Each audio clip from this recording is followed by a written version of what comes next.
বেঁচে থাকবো না, আবে হায়াত কেউ পান করতে পারে নাই। প্রত্যেককেই চলে যাওয়া লাগছে এবং প্রত্যেককেই চলে যাওয়া লাগবে। যখন কোনো মানুষ মারা যায়, মাইকের মধ্যে ঘোষণা দেওয়া হয় অমুক মারা গেছে, অমুকের ছেলে। আগামীকাল সকাল 10টায় তার জানাজা অনুষ্ঠিত হবে। এইবার সকাল বেলায় তাকে সুন্দর মতো গোসল দেওয়া হলো, কাফন পরিধান করে দেওয়া হলো, জানাজাও কমপ্লিট। আমার আপনার সবার ক্ষেত্রে এটা হবে। জানাজা শেষ, লাশটাকে নিয়ে কবরের পাশে রাখা হয়। কবরের মধ্যে 2 জন ব্যক্তি নামে, উপর থেকে 2-3 জন লাশটা নিচে ধরায় দেয়। যখন লাশটা নিচে নামিয়ে দেওয়া হয়, ওই কবরের মধ্যে থাকা 2 জন ব্যক্তি যখন লাশটাকে কবরে রাখে, একটা দোয়া পড়ে, দোয়া বিসমিল্লাহি ওয়া আলা মিল্লাতি রাসূলিল্লাহ। আপনার বেলায়, আমার বেলায়, সকলের বেলায় এই দোয়া পড়বে। হুমায়ুন আজাদের বেলায়ও পড়ছে, মুরগি চূড়া মরলে ওর ব্যাপারেও পড়বে। কি বলে এই দোয়ার মধ্যে? এই দোয়াটা হলো ভিসা। কারণ আপনি আলমে দুনিয়া থেকে আলমে বরজখ, নতুন আর একটা দেশে, নতুন আর একটা জগতে যাচ্ছেন। আপনি যখন এ দেশ থেকে অন্য কোনো দেশে যাবেন, আপনার ভিসা যদি 2 নাম্বার হয়, তাহলে ওই দেশের আইন অনুযায়ী আপনার উপরে ব্যবস্থা গ্রহণ করা হবে। আমাকে আপনাকে কবরে রেখে দেওয়ার সময় মূলত ওই দোয়াটা বলা হয়, এটা আমার আপনার জন্য সুপারিশ, ভিসা। এই দোয়ার মধ্যে কি বলা হয়? বিসমিল্লাহি ওয়া আলা মিল্লাতি রাসূলিল্লাহ এর দ্বারা কি বলে? বুজুর্গানে দ্বীনের ভাষায় বলি, ওনারা বলেন আসলে মূলত বলা হয় যে আল্লাহ, আপনার নামে এমন এক ব্যক্তিকে এখন কবরস্থ করতেছি যার গোটা হায়াত সুন্নাতের উপরে অতিবাহিত হয়েছে। সে যখন মারা গেছে সুন্নাতের উপরেই ছিল, এখন তাকে আমরা কবরস্থ করতেছি, সুন্নাতের উপরেই সে আছে। এখন বলেন তো, যেই ব্যক্তির ব্যাপারে এই কথাগুলো বলা হলো, দেখা গেল সারা জীবন মুখে দাড়ি উঠতে দেয় নাই। দাড়ি যদি কারো না থাকে, আমি আগের থেকে ক্ষমা চেয়া নেই, কাউকে ছোট করার জন্য বলতেছি না। মনে করেন সুন্নাতের কাছেই ছিল না, সুন্নতওয়ালাদের সাথে ছিল না, সারাটা জীবন সুন্নতের বিরোধিতা করছে, ওই ব্যক্তির ব্যাপারে এই দোয়াটা পড়ে যখন কবরে রাখা হবে, বলেন তো এই ব্যক্তির ব্যাপারে ওই কথাটা সত্য হবে নাকি মিথ্যা হবে? নবীজি বলেন, খাদিজা যদি বেঁচে থাকতো, তার বর্তমানে আমি দ্বিতীয় কাউকে স্ত্রী হিসাবে গ্রহণ করতাম না। নবীজির স্ত্রী খাদিজা দুনিয়া থেকে চলে গেল। আয়েশা সিদ্দিকা রাদিয়াল্লাহু তাআলা আনহাকে নবীজি নিজে বিবাহ করেন নাই, যতক্ষণ না আরশে আজিমের মালিক আল্লাহ রাব্বুল আলামিনের পক্ষ থেকে নির্দেশনা না এসেছে, ততক্ষণ পর্যন্ত আমার আপনার নবী দ্বিতীয় বিবাহই করেন নাই। এখন আসেন, বিবাহ যেহেতু দ্বিতীয় বিবাহ করছে, পরে বিবাহ করছে, 6 বছরের মালিকারে করার দরকার কি ছিল? এটা উম্মতের জন্য রহমত। ইসলামী শরীয়তে একটা মেয়ে যখন প্রাপ্তবয়স্কা হয়, বলেন তো শরীয়তের কিছু দিক নির্দেশনা তাদের জন্য আছে না নাই? নবীজি যতগুলো বিবাহ করেছেন, একমাত্র আয়েশা সিদ্দিকা রাদিয়াল্লাহু তাআলা আনহা ছিলেন কুমারী, আর বাকি যারা ছিলেন তাদের পূর্বে এক বা একাধিক প্রত্যেকেরই বিবাহ ছিল।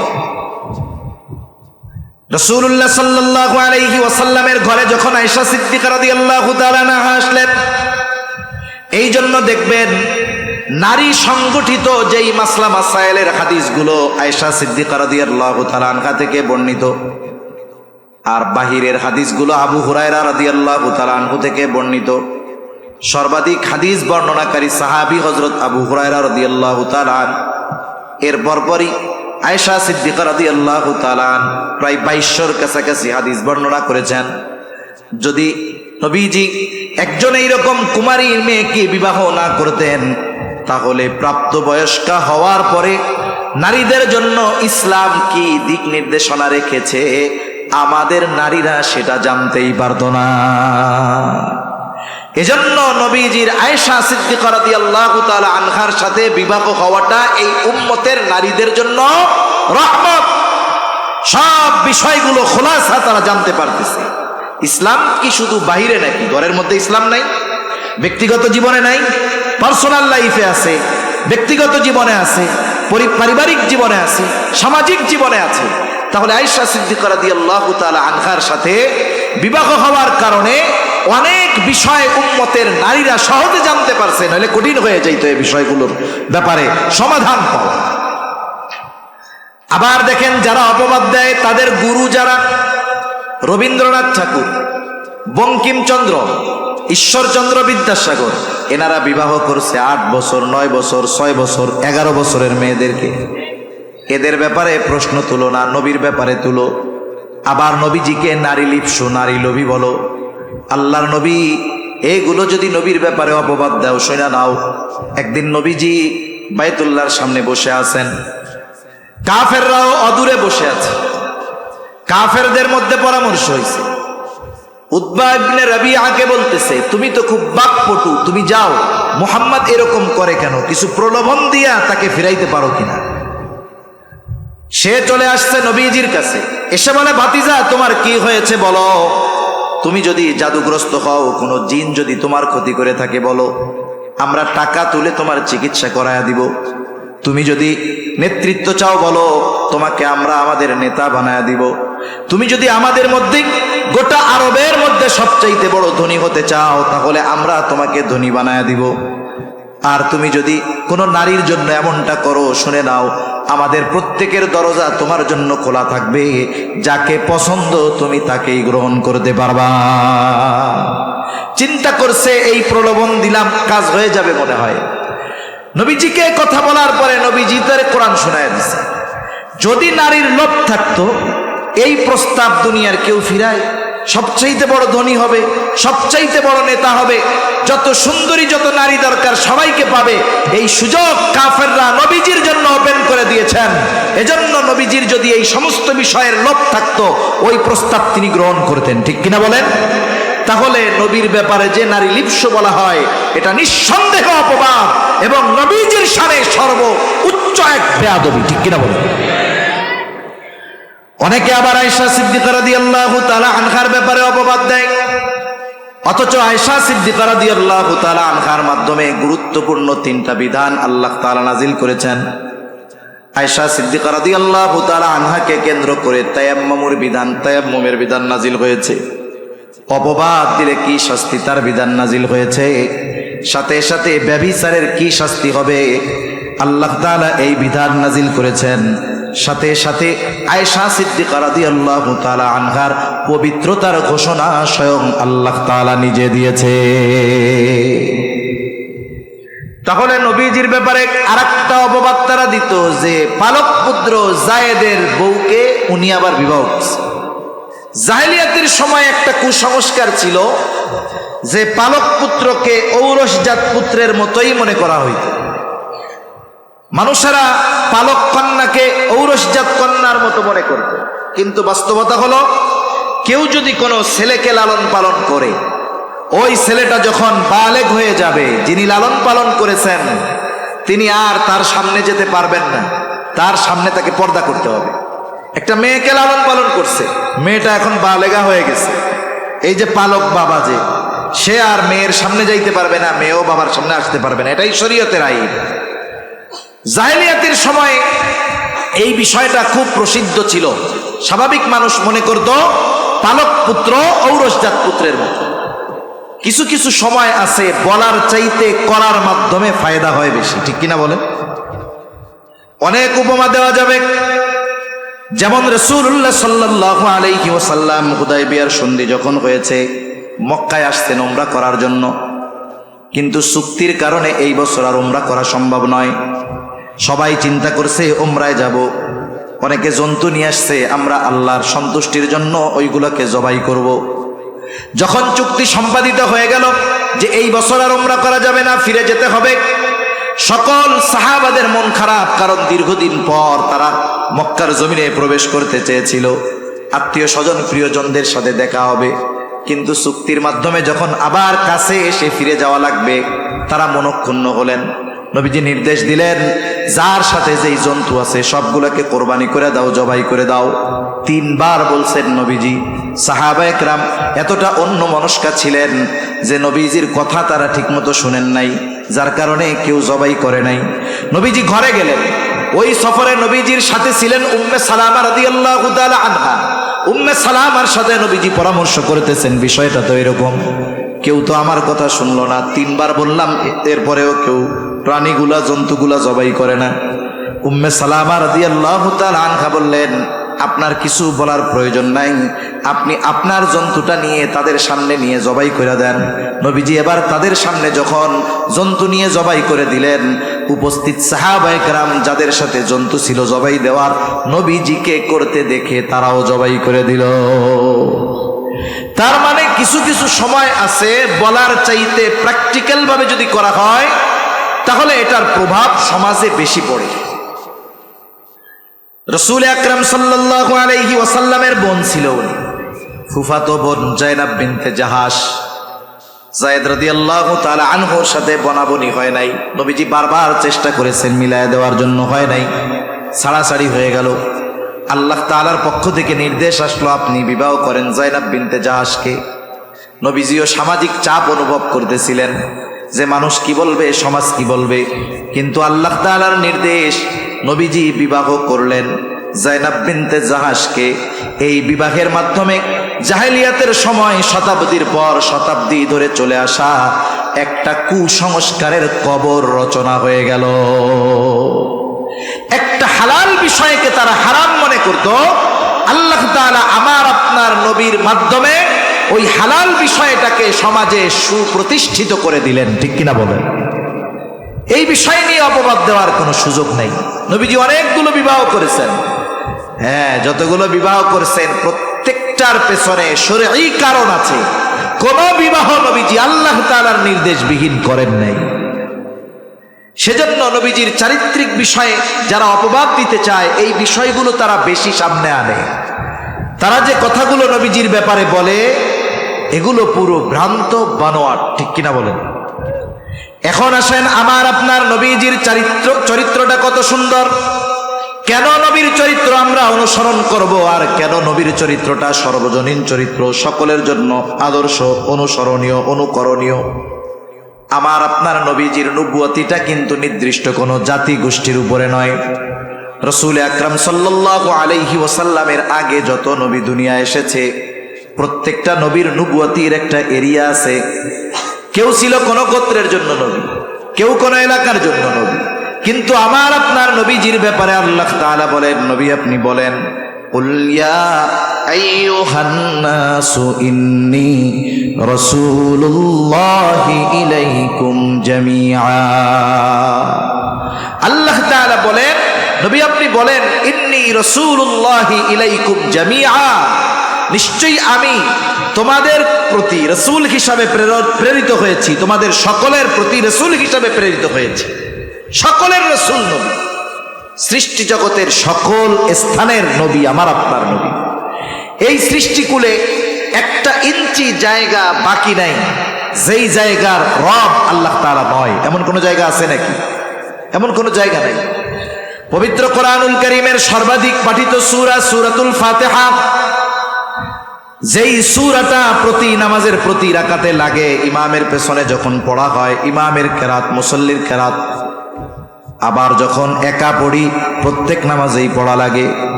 এই সূরার শুরুতেই আমরা বলি আলহামদুলিল্লাহি রাব্বিল আলামিন। আমরা বলি সকল প্রশংসা আল্লাহর জন্য। কে আল্লাহ? বলে রব্বুল আলামিন, জগৎ সমূহের রব, প্রতিপালক। রব্বুন প্রতিপালক, কিসের? বলে আলামিন। আলম এক বচন, আলামিন বহু বচন। এর দ্বারা আল্লাহ তাআলা ১৫০০ বছর আগে আমাদেরকে খবর দিয়ে দিয়েছেন যে জগৎ শুধু এই পৃথিবী নয়, আরো অগণিত জগৎ যিনি সৃষ্টি করে রেখেছেন তিনি কে? একটু জোরে বলেন না কে? আল্লাহ। আল্লাহ তাআলা হলেন জগৎ সমূহের প্রতিপালক।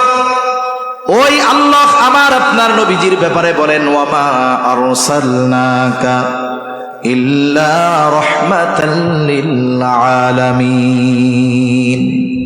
আল্লাহ তাআলা বলেন, আমি আপনাকে জগৎ সমূহের জন্য রহমত হিসাবে প্রেরণ করেছি। তার মানে আল্লাহ হলেন রব্বুল আলামিন, আমার আপনার নবী হলেন রহমাতুল লিল আলামিন। আল্লাহ তাআলা যেই জায়গার রব, আমার আপনার নবীজিও সেই জায়গার রহমত।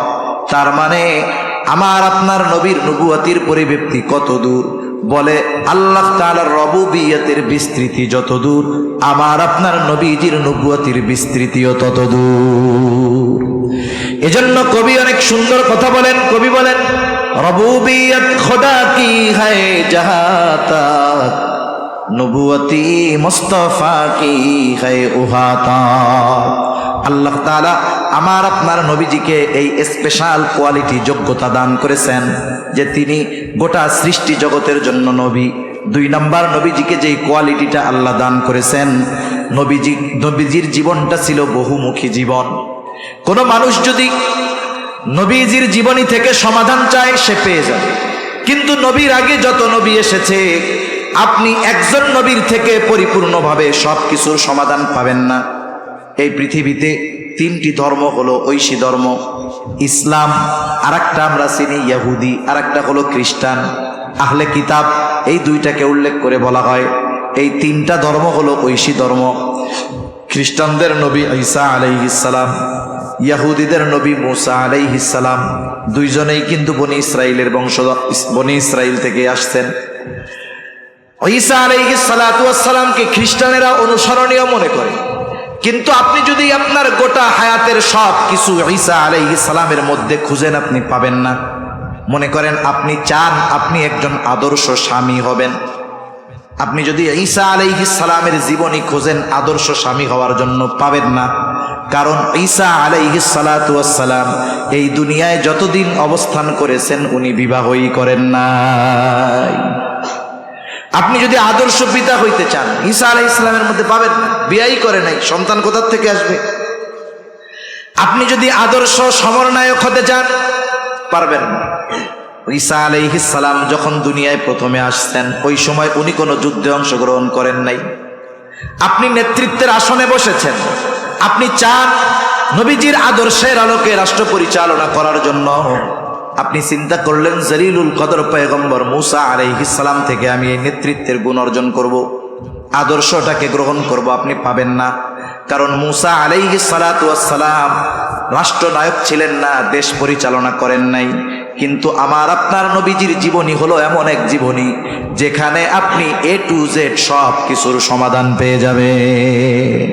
ইমামতিও করেছেন, রাষ্ট্র পরিচালনাও করেছেন, ঘরে স্ত্রীর হক আদায় করেছেন, নিজের জামা নিজেও সেলাই করছেন, জুতাও সেলাই করছেন, স্ত্রীর তরকারিটাও নবীজি কাইটা দিচ্ছেন। সুবহানাল্লাহ বলেন। এইরকম বহুমুখী জীবন একমাত্র আমার আপনার নবীর আছে, আর কারো নাই। 3 নাম্বার, নবীজির মধ্যে এমন কিছু কোয়ালিটি আছে যা আল্লাহ তাআলা অতীতের কোন নবীকে দেন নাই। আমার আপনার নবীর দ্বারা আল্লাহ তাআলা এমন কিছু বিষয়ের পূর্ণতা প্রদান করেছেন যা আমার আপনার নবীর আগে আল্লাহ তাআলা করেন নাই। নবীর মাধ্যমে কি পূর্ণতা প্রদান করেছে? বলে 1 নাম্বার, নবীজির মাধ্যমে আল্লাহ তাআলা শরীয়তের পূর্ণতা প্রদান করেছেন। কোরআনুল কারীমের মধ্যে আল্লাহ তাআলা বলেন, আল-ইয়াউমা আকমালতু লাকুম দীনাকুম ওয়া আতমামতু আলাইকুম নি'মাতি ওয়া রাদিতু লাকুমুল ইসলাম দীনা। আল্লাহ তাআলা বলেন, আজকের এই দিন আমি তোমাদের জন্য আকমালতু লাকুম দীনাকুম, তোমাদের দ্বীনকে পরিপূর্ণ করে দিলাম। ওয়া আতমামতু আলাইকুম নি'মাতি, এবং আমি তোমাদের জন্য আমার নেয়ামতগুলোকে পূর্ণ করে দিলাম। এই আয়াতের তাফসীরের মধ্যে আসছে, একজন ইহুদি হযরত ওমর রাদিয়াল্লাহু তাআলা আনহুর কাছে আসছে, এসে বলে, খলিফাতুল মুসলিমিন, আপনাদের কোরআনে এমন একটা আয়াত আছে যেটা আপনাদের নবীর উপরে আল্লাহ তাআলা নাজিল করেছেন, ওই আয়াতটা যদি মুসা আলাইহিস সালামের উপরে নাজিল হইতো তাহলে ওই দিনটাকে আমরা ঈদের দিন বানায় নিতাম।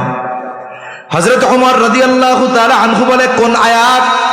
যেটা যদি তাওরাতে থাকতো, মুসা আলাইহিস সালামের উপরে অবতীর্ণ হতো, সেই দিন তোমরা ঈদের দিন বানায় ফেলতা। কোন আয়াত সেইটা?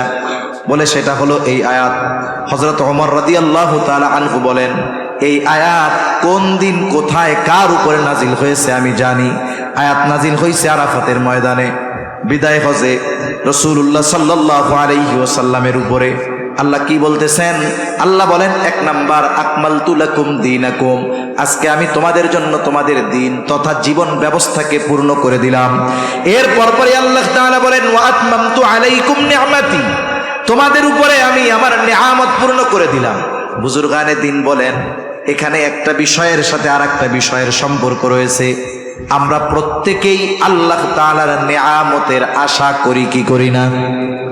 সকলেই আল্লাহর পরিপূর্ণ নেয়ামত পাওয়ার আশা করি, কিন্তু বাস্তবতা হলো একটা মানুষ আল্লাহ তাআলার পরিপূর্ণ নেয়ামত অতক্ষণ পর্যন্ত অর্জন করতে পারবে না যতক্ষণ পর্যন্ত সে পূর্ণাঙ্গ শরীয়ত না মানতে পারবে। এ দুনিয়ার অনেক রাষ্ট্র দ্বীনের উপরে চলার চেষ্টা যারাই করে এরাই সফল। আফগানিস্তানের মধ্যে দেখেন 20 বছর আমেরিকা ন্যাটো শক্তি একত্রিত হয়ে তারা বোমা হামলা করতে করতে তছনছ করে ফেলছে, কিন্তু তাদের স্থাপনা ধ্বংস করে ফেলেছে, কিন্তু তাদের ঈমানকে তারা ধ্বংস করতে পারে নাই, ঠিক কিনা বলেন? যার কারণে একেবারে শূন্য হাতে 20 বছর পরে যখন শাসন ক্ষমতা তারা পেয়েছে, শুধুমাত্র ইনসাফ ন্যায় পরায়ণতার উপরে থাকার কারণে, দ্বীনের উপরে চলার কারণে 2 বছরের মধ্যে তাদের অর্থনীতি এতটা সমৃদ্ধশালী হয়েছে যে বাস্তবতা হলো এই 17 কোটি দেশ বাংলাদেশের অর্থনীতির চাইতে আফগানিস্তানের অর্থনীতি অনেক ভালো। অল্প দিনের মধ্যে এই সফলতার কারণ কি? বাস্তব কারণ যদি দেখি যে তারা দ্বীনের উপরে চলার চেষ্টা করে, এই কারণেই আল্লাহ তাআলা তাদেরকে এই নিয়ামত দিয়েছেন, ঠিক কিনা বলেন? তাহলে আমার আপনার নবীর মাধ্যমে 1 নাম্বার আল্লাহ তাআলা পূর্ণতা প্রদান করেছেন শরীয়তের, 2 নাম্বার নিয়ামতের, 3 নাম্বার আমার আপনার নবীজির মাধ্যমে আল্লাহ তাআলা নবী আসার যেই সিলসিলা এটার পূর্ণতা প্রদান করেছেন। আল্লাহ তাআলা বলেন, মা কানা মুহাম্মাদুন আবা আহাদিম মির রিজালিকুম ওয়ালাকিন রাসূলুল্লাহি ওয়া খাতামান নাবিয়্যিন। আল্লাহ তাআলা বলেন মুহাম্মদ সাল্লাল্লাহু আলাইহি ওয়াসাল্লাম কোন পুরুষের পিতা নয়, ওয়ালাকিন রাসূলুল্লাহ, তিনি হলেন আল্লাহ তাআলার রাসূল, খাতামান নাবিয়্যিন, তিনি হলেন শেষ নবী। নবীজিও বলেন আনা খাতামুন নাবিয়্যিন লা নাবিয়্যা বাদি, আমি শেষ নবী, আমার পরে কোনো নবী নাই। আল্লাহর ঘোষণা, সুস্পষ্ট ঘোষণা, নবীজি শেষ নবী। নবীও বলেন আমি শেষ নবী। এখন বলেন এই দুনিয়ার কেউ যদি এই কথা দাবি করে নবীর পরেও নবী এসেছে অথবা আসবে, বলেন তো এরা যে কাফের এ ব্যাপারে কোনো সন্দেহ আছে নাকি? একটা মানুষ কাফের হওয়ার জন্য গোটা কোরআন স্বীকার করা লাগে না। কোরআনুল কারিমে অনেক অক্ষর আছে যেগুলার অর্থ দুনিয়ার কেউ জানে না। যেমন কিছু সূরার শুরুতে, এক সূরার শুরুতে আছে নুন, এক সূরার শুরুতে আছে কাফ, এক সূরার শুরুতে আছে সদ। অর্থ কি? গোটা দুনিয়ার সব মুফাসসির একমত, সবাই যাই বলুক লাস্টে গিয়া কয় আল্লাহু আ'লামু বিমুরাদিহি। নুন দ্বারা কি উদ্দেশ্য, সদ দ্বারা কি উদ্দেশ্য, অর্থ কি, এটা আল্লাহই ভালো জানে।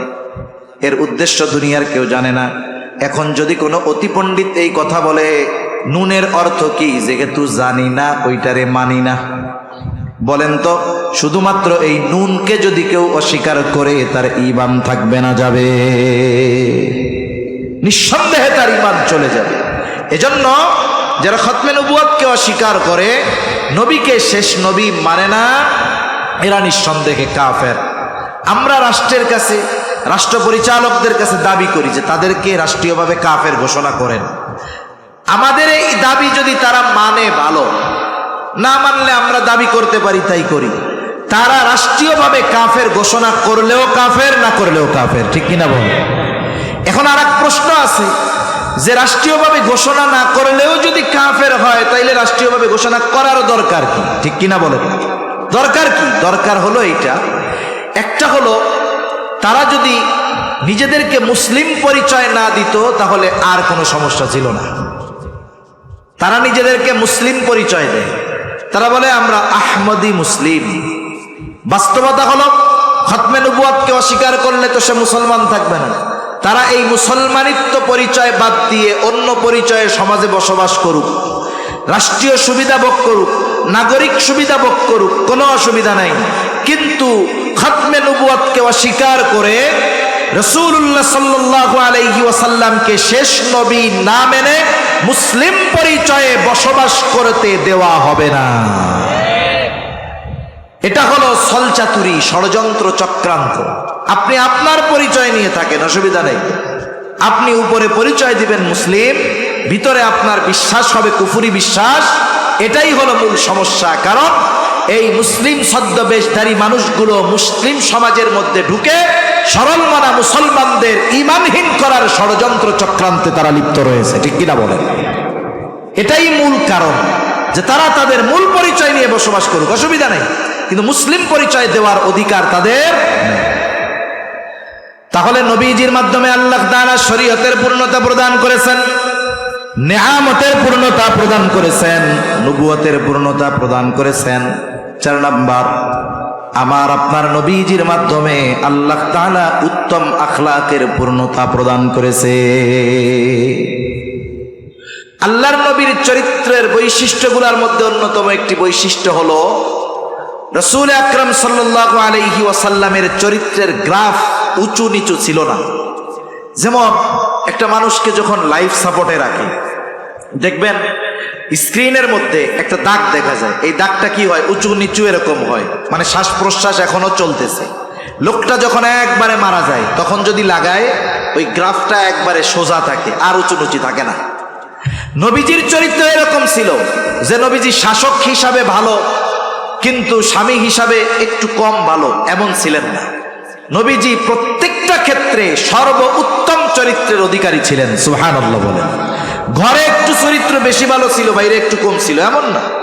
বরং নবীজির চরিত্র ঘরে যেমন 100-এ 100, বাহিরেও তেমন 100-এ 100। এটা নবীজির চরিত্রের অন্যতম এক বৈশিষ্ট্য।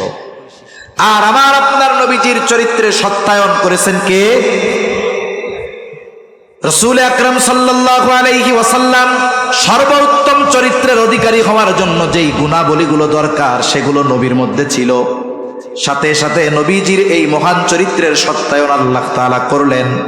সাথে সাথে গোটা বিশ্বজগতের মানুষকেও জানায় দিলেন, লাকাদ কানা লাকুম ফি রাসূলিল্লাহি উসওয়াতুন হাসানাহ। আল্লাহ তাআলা বলেন, লাকাদ কানা লাকুম ফি রাসূলিল্লাহ, অবশ্যই তোমাদের জন্য রাসূলের মধ্যে রয়েছে কি রয়েছে? উসওয়াতুন হাসানাহ, উত্তম আদর্শ রয়েছে। তার মানে আমাদের জন্য রাসূলের জীবন আদর্শের মধ্যে উত্তম চরিত্র, উত্তম আদর্শ রয়েছে। এটা আমিও জানি, আপনিও জানেন, গোটা পৃথিবীর কাফেররাও জানে যে নবীজির চরিত্র হলো উত্তম চরিত্র। জানে কি জানে না? আমাদের পাশের দেশের প্রধানমন্ত্রী সাইজ করে দেয় মুসলমানদেরকে, এরপরেও মাঝে মধ্যে তারও একটা বাণী আমি একদিন দেখছি। তিনি একজন কট্টর লোক, তারপরেও তিনি একটা ইসের মধ্যে লিখছেন, বাণী দিয়েছেন যে পৃথিবীতে যদি শান্তি প্রতিষ্ঠা করতে হয় মুহাম্মদ সাল্লাল্লাহু আলাইহি ওয়াসাল্লামের আদর্শ ছাড়া সম্ভব নয়। বলছে কে? কট্টর একজন ইসলাম বিদ্বেষী। ও জানে যে নবীর চরিত্র হলো উত্তম চরিত্র, সবাই জানে, কিন্তু বলেন তো সবাই কি নবীর চরিত্রের অনুসরণ করে? তবে করতে পারে কারা? কোন গুণের মানুষরা করতে পারে? আল্লাহ এরপরে তাও বলে দিয়েছেন। আল্লাহ তাআলা বলেন, লিমান কানা ইয়ারজুল্লাহা ওয়াল ইয়াউমাল আখিরা ওয়া যাকারাল্লাহা কাসীরা। কিয়ামতের ব্যাপারে যাদের চিন্তা আছে, আল্লাহর সামনে দাঁড়ানোর ভয় যাদের আছে কিয়ামতের দিন, যারা আল্লাহকে বেশি বেশি স্মরণ করে, ওই মানুষগুলোই মূলত আল্লাহর রাসূল সাল্লাল্লাহু আলাইহি ওয়াসাল্লামকে পরিপূর্ণ অনুসরণ করতে পারে। এজন্য দেখবেন আপনাদের সমাজে, আমাদের সমাজে যারা রাসূলুল্লাহ সাল্লাল্লাহু আলাইহি ওয়াসাল্লামকে নিজের জীবনের আদর্শ হিসাবে গ্রহণ করেছে, প্রত্যেকটা মানুষ কিয়ামতে আল্লাহর সামনে দাঁড়ানোর ব্যাপারে ভয় রাখে, প্রত্যেকটা মানুষ কিয়ামতের উপরে দৃঢ় বিশ্বাস রাখে, প্রত্যেকটা মানুষ জীবনের পদে পদে আল্লাহ তাআলাকে স্মরণ করে, ঠিক কিনা বলেন? এজন্য এই গুণ অর্জন করার মাধ্যমে আমাদেরও আল্লাহর রাসূলের আদর্শে আদর্শিত হওয়ার দরকার। আল্লাহর রাসূলের আদর্শ কি? সুন্নাতের আলোকে নিজেদের জীবনকে সাজানোর দরকার, ঠিক কিনা বলেন? আমি শেষ কথা বলে দেই, একটা কথা বলে শেষ করে দেই। এ দুনিয়াতে আমরা কেউ বেঁচে থাকবো না। রাসূলের আদর্শ মানে রাসূলের সুন্নাত। প্রত্যেকটা জায়গায় রাসূলের সুন্নাত আছে। চলতে ফিরতে খাইতে বাথরুমে রাসূলের সুন্নাত আছে না নাই? আপনারা মসজিদে যান, ঢুকতে 5টা সুন্নাত আছে, বাইরেতে 5টা সুন্নাত আছে। বাথরুমে যান, ঢুকতে সুন্নাত আছে, বাইর হওয়ার পরে সুন্নাত আছে।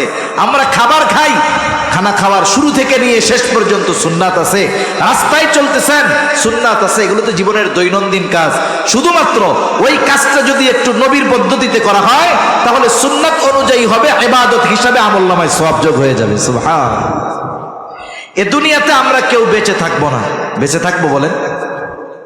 আবে হায়াত কেউ পান করতে পারে নাই। প্রত্যেককেই চলে যাওয়া লাগছে এবং প্রত্যেককেই চলে যাওয়া লাগবে। যখন কোনো মানুষ মারা যায়, মাইকের মধ্যে ঘোষণা দেওয়া হয়, অমুক মারা গেছে, অমুকের ছেলে। আগামীকাল সকাল 10টায় তার জানাজা অনুষ্ঠিত হবে। এইবার সকাল বেলায় তাকে সুন্দর মতো গোসল দেওয়া হলো, কাফন পরিধান করায় দেওয়া হলো, জানাজাও কমপ্লিট। আমার আপনার সবার ক্ষেত্রে এটা হবে।